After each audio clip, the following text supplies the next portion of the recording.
6 గ్యారెంటీలు అని కాంగ్రెస్ ప్రకటించినప్పుడు మీ మనసులో కలిగిన భావన ఏమిటి? కాంగ్రెస్ వరంగల్లో రైతులకు 15,000 ప్రామిస్ చేసిన సభ జరిగిన తర్వాత హైదరాబాదులో పెద్ద ప్రజా కోర్టు పెట్టింది కాంగ్రెస్. ఆ ప్రజా కోర్టులో జడ్జిగా ఉండమని నన్ను అడిగారు. ఆ జడ్జిమెంట్లో దాంట్లో వాళ్ళు గత 9.5 సంవత్సరాలలో బీఈఆర్ఎస్ లేదా అంతకుముందు టీఆర్ఎస్, కేసీఆర్ మొత్తం కుటుంబము చేసిన పరిపాలనలో రాష్ట్రంలో ఎటువంటి అన్యాయం జరిగింది, ఎంత దోపిడీ జరిగింది అనే దాని మీద ఒక్కొక్కరు సీనియర్ లీడర్లే ఆ కోర్టు ముందు డిపోజ్ చేశారు, విషయాలన్నీ వివరించారు. తర్వాత నేను దాన్ని మొత్తం వాళ్ళు అది విన్నాక తర్వాత అక్కడ ప్రజలు చెప్పినవి తీసుకొచ్చి వీడియోలు వేశారు, పబ్లిక్గా ఓపెన్గా జరుగుతుంది. అప్పుడు నేను ఇచ్చిన జడ్జిమెంట్లో 14 పాయింట్లు అక్కడికక్కడే నేను ఫార్మ్ చేసుకొని జడ్జిమెంట్ చెప్పాను. ఆ జడ్జిమెంట్లో కీలకమైన అంశం ఏంటి అంటే, దక్షిణాది రాష్ట్రాలలో వెల్ఫేర్ సిస్టమ్ అనేది నార్త్ ఇండియా కంటే చాలా ఎక్కువ. అది తమిళనాడు నుంచి మొదలైంది.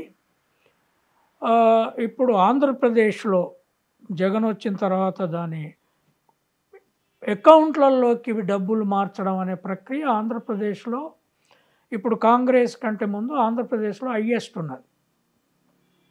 అమ్మ ఒడి కావచ్చు, కాలేజ్ పిల్లల తల్లుల అకౌంట్లోకి కావచ్చు, సంవత్సరానికి ఈజీగా 50-55 వేల వరకు ఆడవాళ్ళ అకౌంట్లోకి జగన్ పంపిస్తున్నాడు. తర్వాత కాంగ్రెస్ మొదటిసారి నేషనల్ పార్టీ కర్ణాటకలో వెల్ఫేర్ వ్యవస్థను పెంచింది. అప్పుడు నేను చెప్పింది ఏంటి అంటే, ఈ రాష్ట్రంలో ఉన్న ఆదాయం అప్పటికే మనకు ఒక అంచనా వచ్చింది. నేషనల్ అసెస్మెంట్లోనే తెలంగాణ జీడిపి మిగతా రాష్ట్రాల కంటే ఎక్కువ ఉన్నది కొద్దిగా. కారణం హైదరాబాదు ఇన్కమ్ కావచ్చు ఇదే. తర్వాత అగ్రేరియన్ పంటలలో డెఫినెట్గా మార్పు వచ్చింది. వ్యవసాయ రంగంలో ఇతర రూపాలు కొన్ని మార్పు వచ్చింది. ఎలక్ట్రిసిటీ స్టెబిలైజ్ అయింది. అయితే ఇప్పుడు బాగా లోన్లు ఉన్నాయని ఇప్పుడు ఈ ప్రభుత్వం చెప్తుంది. వీటినన్నిటిని దృష్టిలో పెట్టుకున్నప్పుడు బీఆర్ఎస్ ఇచ్చే వెల్ఫేర్ స్కీముల మొత్తానికంటే ప్రజల దగ్గరికి ఇంకొక 20-25% ఎక్కువ పంపించి కూడా తెలంగాణ ఎకానమీని మేనేజ్ చేయొచ్చు అనేది నేను ఆ రోజు చెప్పింది. వెల్ఫేర్ ఎకానమీ యొక్క డోస్ పెంచవచ్చు. ఇక్కడ ప్రజలకు వెల్ఫేర్ ఎకానమీ డోస్ పెంచకుండా కేసీఆర్ను ఓడించే రాజకీయ పోరాటము చేయలేరు. ప్రజలకు ఎట్లాగో అవసరాలు కావాలి. ఇప్పుడు అప్పటికే రైతు బంధు పోతున్నది.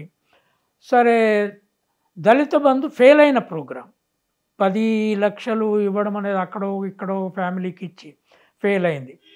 కానీ కళ్యాణ్ లక్ష్మి పోతున్నది, కేసీఆర్ కిట్ అనేది పోతున్నది. ఈ రకరకాల కొన్ని రూపాలలో ప్రజల దగ్గర డబ్బు పోయింది. అయితే రైతు బంధులో ఎక్కువ భూములు ఉన్న రైతులకు ఎక్కువ పోతుంది. కౌలుదారులకి నేను కౌలుదారులను గుర్తించనని కేసీఆర్ చెప్పాడు. దీంట్లో నేను జడ్జిమెంట్ ఇచ్చిన తర్వాత కూడా కాంగ్రెస్ లీడర్లతో తర్వాత మాట్లాడినప్పుడు కూడా కౌలుదారును ఎట్లా ఇంక్లూడ్ చేస్తారో చూడాలి. తర్వాత రైతు బంధు ఉన్నప్పుడు కూలి బంధు అనేది కూడా ఉండాలి కదా. అందరికంటే ఎక్కువ బీదలు భూములు లేని వాళ్ళు, రైతు కూలీలు. భూములు లేని వాళ్ళకు భూములు ఉన్న వాళ్ళకు డబ్బులు ఇస్తున్నప్పుడు పెట్టుబడికి, వాళ్ళకి పంటలు వచ్చిన తర్వాత ఫ్యామిలీ ఎకానమీ రిస్టోర్ అవుతున్నప్పుడు కూలీలకు ఏమి ఇస్తున్నారు అనేది, కూలి బంధు అనేది ఆయన ఇవ్వట్లేదు. దానికి ఆ రూపం ఒకటి చూడాలి అనేది. ఈ అన్నీ కలిసి సరే కాంగ్రెస్ పార్టీ 6 గ్యారంటీలు వర్కౌట్ చేసుకుంది. ఈ 6 గ్యారంటీలు అమలు చేయడము ఇప్పుడున్న ఎకానమీలో ఈ అప్పులు తర్వాత గత 9.5 సంవత్సరాలు మనందరి ముందట జరిగింది ఏంటి అంటే ముఖ్యమంత్రి ఎన్నడూ ఏ మినిస్ట్రీని రివ్యూ చేయలే, అడ్మినిస్ట్రేటివ్ స్ట్రక్చర్ నడపలేదు. ఆయన కొడుకేదో కొంత నడుపుకుంటూ పోయాడు, అల్లుడేదో కొంత నడుపుకుంటూ పోయాడు. కానీ చీఫ్ మినిస్టరు వ్యవస్థను, ఆర్థిక సిస్టమ్ని వర్కౌట్ చేసి దానికి అనుకూలంగా నడపలేదు. కానీ రైతు బంధు ఇచ్చుకుంటూ పోయారు, తర్వాత కరెంటు కొనుక్కుంటూ పోయారు. ఇప్పుడు వీళ్ళు ఈ 6 గ్యారంటీలలో నేను ఒక రఫ్ ఎస్టిమేట్ వేసుకున్నాను. సపోజ్ ఒక ఎకరం రైతు ఉంటారు అనుకుందాం. ఆ ఎకరం రైతుకి సంవత్సరానికి 15,000 రూపాయలు రైతు భరోసా కింద పోతాయి కాంగ్రెస్. మహాలక్ష్మి ఆ ఇంట్లో ఒక ఆడామె ఉంటే, పనిచేసే ఆడామె, ముసలామె కాకుండా 4,000 వృద్ధాప్య పెన్షన్తో సంబంధం లేని స్త్రీ ఉంటే ఆమెకు నెలకు 2,500 ప్రభుత్వం ఇస్తుంది. 15,000 ఒక 2,500, అది 30,000 అవుతుంది సంవత్సరానికి. 30,000 సంవత్సరానికి 30 ఒక ఇవి 30 నేను లెక్క చెప్తా. తర్వాత ఆ ఇంట్లో ఒక కుటుంబంలో ఇంతకుముందు కేసీఆర్ కూడా భార్యాభర్తలు ఉన్న ఒక్కరికే ఇచ్చారు. అవును. వైఎస్ఆర్ ఇద్దరికి ఇచ్చాడు, 250, 250 ఇద్దరికి ఇచ్చాడు. కేసీఆర్ ఒకటే చేశాడు. ఇప్పుడు వీళ్ళు కూడా ఒకటే ఇవ్వాలి వృద్ధాప్య పెన్షన్లు. అది నెలకు 4,000 ఇస్తున్నారు. కేసీఆర్ 5,000 ఇస్తా అన్నాడు. వీళ్ళ తర్వాత 4,000 లెక్క చూసుకుంటే ఆ ముసలమ్మకు ఆ ఇంట్లో 48,000 వస్తాయి సంవత్సరానికి. తర్వాత దాంట్లో ఒకరు పోయి మన్రేగాలో రిజిస్టర్ చేసుకొని ఈ 1 ఎకరం దున్నుకున్నాక కూడా కూలి చేస్తుంటే ఆ మన్రేగా దాంట్లో రిజిస్టర్ అయ్యి వాళ్ళకు వైట్ కార్డు ఇవన్నీ ఉంటే 12,000 కూడా వాళ్ళకు ఇవ్వాలి అనే డిమాండ్ ఉంటుంది. ఎందుకంటే కూలికి 12,000 అన్నారు. ఓకే, 12,000 అది అనుకుందాం. అదే రైతు, అదే కుటుంబం ఒక 2 ఎకరాలు కౌలుకు తీసుకుంటే 2 ఎకరాలకు 15,000 30,000 కౌలు రైతు కూడా ఇవ్వాల్సి వస్తుంది. బికాస్ రిజిస్టర్డ్ కౌలు రైతు అవుతాడు. ఇప్పుడు దాన్ని కొంత సాల్వ్ చేయాలి. తర్వాత ఇది కాకుండా యువ వికాసం ఒకటి ఉంది. అంటే 5 లక్షల కార్డు ఇస్తాం.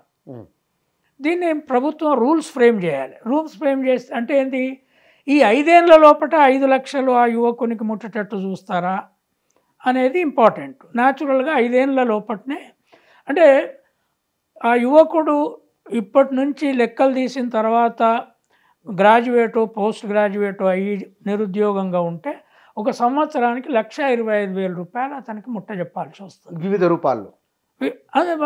అది నిరుద్యోగ భృతి ఫామ్లో ఇవ్వాలి. ఓకే, అంటే 5 లక్షల కార్డు ఇస్తామన్నది. అవును, నిరుద్యోగ భృతి ఫామ్ అంటే అమౌంట్ ఇవ్వడమా, లేకపోతే పుస్తకాలకు ట్యూషన్ ఫీజులకు ఎట్లా? అవి ఇప్పుడు అతను ట్రైనింగ్ కోసం పోయేది ఎప్పుడు అడుగుతాడా, లేకపోతే అది రూల్స్ ఫ్రేమ్ కావాలి. ఓకే, 5 లక్షలు అన్నప్పుడు వాటిని మనం బ్రేక్ చేసుకుంటే సంవత్సరానికి 1,25,000. ఓకే, ఇవి కాకుండా 500కు గ్యాస్ సిలిండరు, దాంట్లో 700 మిగులుతుంది. సంవత్సరానికి 12 గ్యాస్లో ఒక కుటుంబం వాడుకుంటుంది అనుకుంటే ఈ 700 చొప్పున మిగులుతుంది అక్కడ. తర్వాత 200 కరెంటు, అదే కుటుంబం బీదరికంలో వైట్ కార్డు ఉంటుంది కనుక 200 యూనిట్ల కరెంటు కూడా ఫ్రీగా ఉంటుంది, అక్కడ కొంత వస్తుంది. ఈ లెక్కంబడి చూసుకుంటే ఇట్లా ఒకవేళ దీన్ని ఆపరేట్ చేస్తే 2,60,000 రూపాయలు అట్లాంటి కుటుంబంలోకి సంవత్సరానికి చేరుతాయి.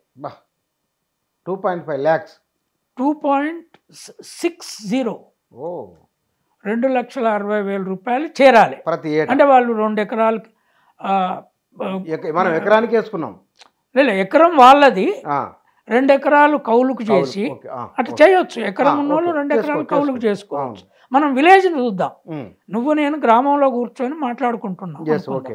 1 ఎకరం ఉన్న అతను అది చేసుకొని ఇంకో 2 ఎకరాలు కౌలుకు తీసుకోవచ్చు కదా. ఎన్ని ఎకరాలు తీసుకుంటే అన్ని ఎకరాలు అనుకుందాం. అయితే ఇక్కడ కాంగ్రెస్ ప్రభుత్వం ఇప్పుడు మొత్తం రూల్స్ ఫ్రేమ్ చేయాల్సింది ఏంటి అంటే, ఈ రైతు ఓనర్కి కౌలు రైతుకి ఎన్ని ఎకరాలు తీసుకున్నా ఇస్తారా అనే దగ్గర రూల్స్ ఫ్రేమ్ చేసుకోవాలి. రూల్స్లో మార్పు డెఫినెట్గా చేసుకోవచ్చు.